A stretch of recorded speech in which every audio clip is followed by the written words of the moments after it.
இந்த செய்தியை உங்களுக்காக வழங்குவது வெட்டிங் ஃபீவர் மேகசின்.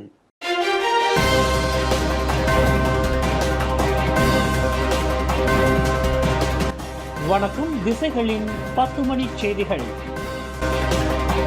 அம்னோ தலைவர்களை சந்தித்தது உண்மையே, ஆனால் அரசியல் வியூகம் குறித்து விவாதிக்கப்படவில்லை. பாஸ் தேர்தல் இயக்குனர் சனுசி கூறுகிறார்.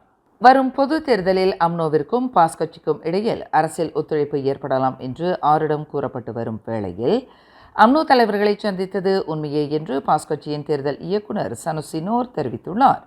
அம்னோ தலைவர்களை தாங்கள் சந்தித்த போதிலும் வருகின்ற பொது தேர்தலில் அம்னோவுடன் அரசியல் ஒத்துழைப்பு கொள்வது குறித்து எந்தவொரு அதிகாரப்பூர்வ பேச்சுவார்த்தையும் நடத்தப்படவில்லை என்று கிடா மந்திரிபசாரான சனுசி நோர் குறிப்பிட்டார்.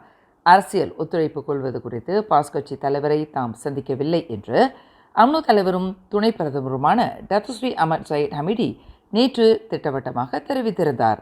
அமர் ஜாஹித்தின் இந்த அறிவிப்பு தொடர்பில் எதிர்வினையாற்றிய சனுசி நோர் அரசியல் ஒத்துழைப்பு குறித்து எதுவும் பேசவில்லை என்பதை ஒப்புக்கொண்டுள்ளார்.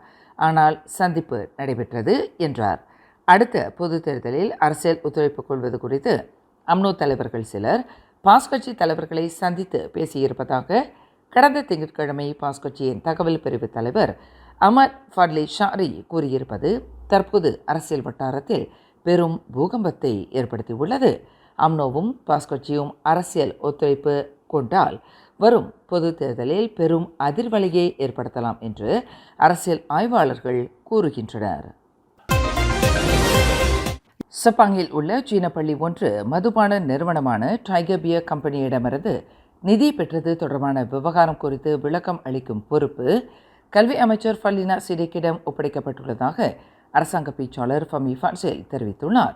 இவ்விவகாரம் குறித்து இன்று நடைபெற்ற அமைச்சரவை கூட்டத்தில் எழுப்பப்பட்டு விவாதிக்கப்பட்டதாக தொடர்புத்துறை அமைச்சருமான ஃபமி ஃபான்சேல் குறிப்பிட்டார். எனவே இந்த விவகாரம் குறித்து பதில் அளிக்கும் பொறுப்பு கல்வி அமைச்சரிடமே விடப்பட்டுள்ளது. அமைச்சரவையில் என்ன நடந்தது என்பது குறித்து ஃபல்லினா சிடேக்கிடமே கேட்டறியுமாறு செய்தியாளர்களுக்கு ஃபமி ஃபான்சேல் அறிவுறுத்தினார். நேபாள தலைநகர் காத்மாண்டுவில் இன்று காலையில் சிறிய ரக விமானம் ஒன்று விபத்துக்குள்ளாகி 22 பேர் உயிரிழந்த சம்பவத்தில் மலேசியர்கள் யாரும் பாதிக்கப்படவில்லை என்று விஸ்மா புத்ரா தெரிவித்துள்ளது. எனினும் இச்சம்பவம் தொடர்பில் நடப்பு நிலையை விஸ்மா புத்ரா அணுக்கமாக கண்காணித்து வருவதாக அது குறிப்பிட்டுள்ளது. இன்று காலை 11 மணி அளவில் நேபாள தலைநகர் காத்மாண்டுவில் உள்ள திரிபுவன் அனைத்துலக விமான நிலையத்திலிருந்து 208 கிலோமீட்டர் தூரத்தில் உள்ள நேபாளின் இரண்டாவது முக்கிய நகரான பொகாராவை நோக்கி உயிரை பறக்க தயாரான அந்த சிறிய விமானம் ஓடுபாதையிலிருந்து விலகி தீப்பிடித்துக் கொண்டது. இதில் 22 பேர் கருகி மாண்டது உறுதி செய்யப்பட்டது. முக்திநாத் திருக்கோவில், திவ்ய தரிசனம் உட்பட இமயமலையின் ஆன்மீக தளங்களுக்கு செல்ல மலேசியர்கள் உட்பட வெளிநாட்டு இந்துக்கள் பொகாராவை பிரதான நுழைவாயிலாக பயன்படுத்தி வருகின்றனர். குறிப்பாக ஜோம்சாம் நகருக்கு செல்ல அவர்கள் சிறிய ரக விமானத்தை பயன்படுத்துகின்றனர். கடந்த ஜூலை 19ஆம் தேதி கொலஸ்லங்கோர் ஜெராம் வட்டாரத்தில் ஒரு வீடமைப்பு பகுதியிலிருந்து 2 சிறுமிகளை கடத்திச் சென்றதாக கூறப்படும் நபர் கைது செய்யப்பட்டுள்ளார். 32 வயதுடைய அந்நபர் நாளை வியாழக்கிழமை கொலஸ்லங்கூர் சுங்கைபசார் மேஜிஸ்ட்ரேட் நீதிமன்றத்தில் குற்றம் சாட்டப்படுவார் என்று ஸ்லாங்கூர் மாநில போலீஸ் தலைவர் ஹுசேன் ஒமர் கான் தெரிவித்தார். பிசாங்கோரிங் வியாபாரியான அந்த நபர் கடந்த ஜூலை 21ஆம் தேதி அதிகாலை 2:40 மணி அளவில் ஜெராம் ஜலன் பாவாங் ஜலில் என்ற இடத்தில் போலீசாரால் கைது செய்யப்பட்டார். தங்கள் விடமைப்பு பகுதியில் விளையாடி கொண்டிருந்த அந்த 2 சிறுமிகள் புரோடுவா பேசா காரின் மூலம் சம்பந்தப்பட்ட நபரால் கடத்தப்பட்டதாக கூறப்படுகிறது. எனினும் அவ்விரு சிறுமிகள் காணாதது குறித்து பெறப்பட்ட புகாரை தொடர்ந்து போலீசார் மேற்கொண்ட துரித தேடல் நடவடிக்கையில் அந்த சிறுமிகளும் பக்கத்தில் உள்ள ஒரு தாமானில் பாதுகாப்பாக மீட்கப்பட்டனர். மோட்டார் சைக்கிளோட்டி ஒருவர் விபத்தொன்றில் லாரியின் அடியில் சிக்கி படுகாயம் அடைந்தார். இவ்விபத்து இன்று பிற்பகல் 1:55 மணி அளவில் பஹாங் தமர்லோ கம்பங் புக்கிட் கலுலூர் என்ற இடத்தில் நிகழ்ந்தது. வேக கட்டுப்பாட்டை இழந்த மோட்டார் சைக்கிளோட்டி லாரியில் முன்புறம் மோதி அதன் அடியில் சிக்கினார். படுகாயத்திற்கு ஆளாகிய அந்த நபரை மீட்பதற்கு போலீசார் தீயணைப்பு மீட்பு படையினரின் உதவியை நாடினர். மீட்கப்பட்ட அந்நபர் பின்னர் சுகாதாரத்துறையின் ஆம்புலன்ஸ் வண்டியின் மூலம் தெமர்லோ மருத்துவமனைக்கு கொண்டு செல்லப்பட்டதாக பஹாங் மாநில தீயணைப்பு மீட்பு படையின் மாநில பொது உறவு அதிகாரி ஜுல்ஃபாடில் ஜக்காரியா தெரிவித்தார். எரிபொருள் வாராந்திர விலை நிர்ணயிப்பில் எந்தவொரு மாற்றமும் இல்லை. பெட்ரோல் RON95, பெட்ரோல் RON97 மற்றும் டீசல் விலை தொடர்ந்து நிலைநிறுத்தப்பட்டுள்ளதாக நிதி அமைச்சு அறிவித்துள்ளது. பெட்ரோல் RON95, பெட்ரோல் RON97 மற்றும் டீசல் விலை லிட்டருக்கு முறையே 2 வெள்ளி 5 காசு, 3 வெள்ளி 47 காசு, 3 வெள்ளி 35 காசு என விலை நிலைநிறுத்தப்பட்டுள்ளது. கடந்த வாரம் உலகளாவிய நிலையில் தகவல் தொழில்நுட்ப செயல் இழப்பு சம்பவங்கள் ஏற்பட்டதற்கு சைபர் தாக்குதல் காரணம் அல்ல என்பது உறுதி செய்யப்பட்டுள்ளதாக இலக்கவியல் துறை அமைச்சர் கோபிந்த் சிங் டியோ விளக்கம் அளித்துள்ளார். மைக்ரோசாஃப்ட் மென்பொருள் நிறுவனத்திற்கு கிரவுட்ஸ்ட்ரைக் என்ற நிறுவனம் சைபர் பாதுகாப்பு சேவையை வழங்கி வரும் நிலையில் அதன் மென்பொருள் முறையை மேம்படுத்துவதில் ஏற்பட்ட பலவீனங்கள் காரணமாக தகவல் தொழில்நுட்ப செயல் இழப்பு சம்பவங்கள் ஏற்பட்டுள்ளன என்று கோபிந்த் சிங் தெரிவித்தார். தகவல் தொழில்நுட்ப செயல் இழப்பு காரணமாக அரசாங்கத்தின் 5 ஏஜென்சிகளும் தனியார் துறையில் 9 ஏஜென்சிகளும் பாதிக்கப்பட்டுள்ளன.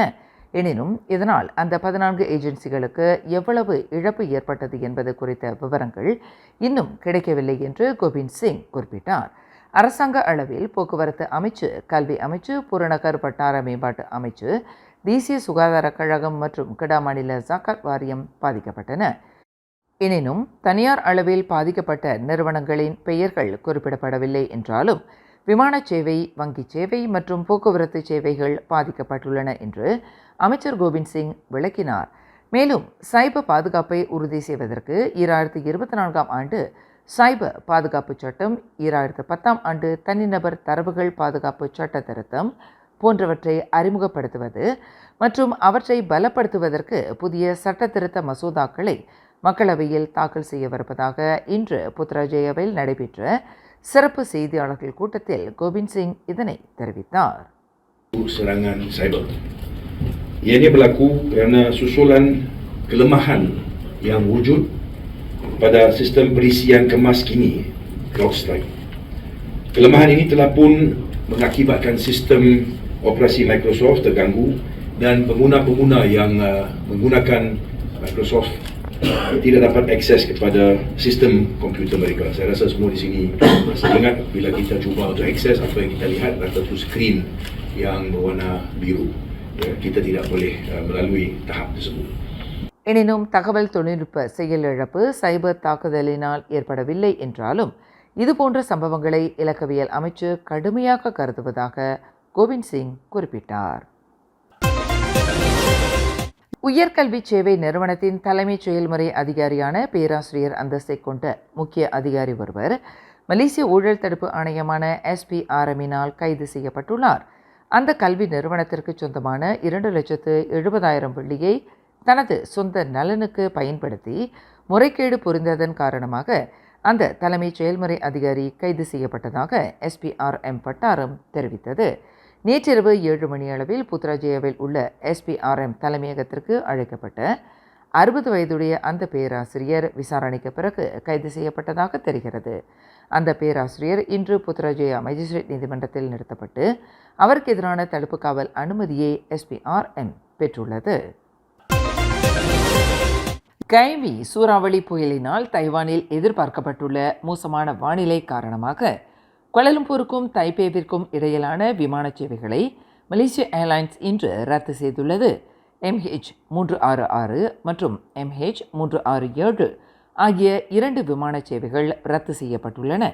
இதனால் பாதிக்கப்பட்டுள்ள பயணிகள் தங்கள் பயணத்தை மாற்ற விரும்பினால் அல்லது பயணத்தை முற்றாக ரத்து செய்ய விரும்பினால் மலேசிய ஏர்லைன்ஸின் மை புக்கிங் என்ற அகப்பக்கத்தில் முன்பதிவின் மூலம் தங்கள் விருப்புரிமையை பதிவேற்றம் செய்யலாம் என்று அந்த தேசிய விமான நிறுவனம் கேட்டுக்கொண்டுள்ளது.